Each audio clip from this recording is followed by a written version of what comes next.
Neen and I'm an attention expert. As a keynote speaker, I'm often invited to corporate conferences to share with teams how do you pay attention to what matters. You see, paying attention increases profitability, increases productivity, and definitely increases accountability. Recently, I had the privilege of working with a media company on truly driving a culture in their organization that focused on results.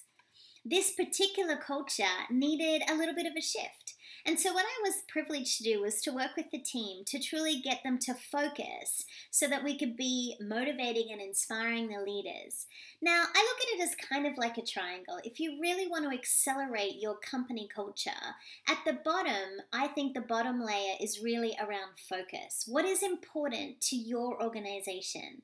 The next layer is create. Let's create goals. Let's create an environment where people feel like they can be heard. People want to be seen and they want to be heard.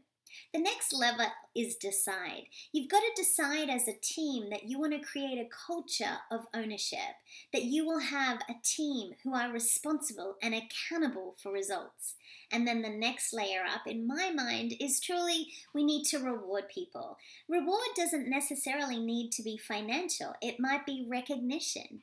Reward might be saying thank you to someone at a team meeting. It might be writing a handwritten note and popping it on someone's desk. It might be sending a note out to recognize the great effort of a team member. It could be that you give a plaque or you put someone's name on the leaderboard. There are different ways to be able to reward and recognize team members that don't require revenue. And then the next level, I think at the top, is partner. Can you partner with other departments? Can you partner with other people? Can you partner up team members to learn from each other?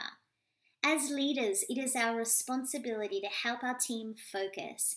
It's our job to help them get more done. And it's our job to make sure that they're paying attention to the things that will give them the greatest results. Sometimes as leaders, that means we have to take on the role as the motivator, the inspirer. And sometimes as leaders, it means that we have to also start with the culture of ownership ourselves. So how are you creating culture?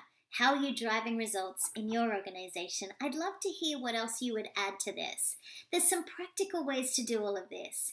Create and share goals that everyone understands.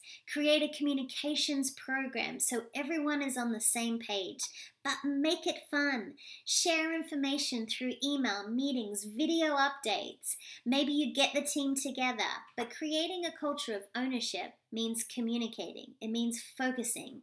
It means using language that everyone understands. Can you today create a culture of ownership? Can you create a company culture where people love coming to work, where they want to pay attention to their work? That's our role as leaders. How can we get people to pay attention to what really matters? I'd love to hear your ideas below. You can also connect with us on social media. You can follow me on Twitter. My Twitter handle is here below at Neen James. Or you can come across and like us at Neen James Communications on Facebook. I would love to hear what you're doing this year to create a company culture where people pay attention to what really matters.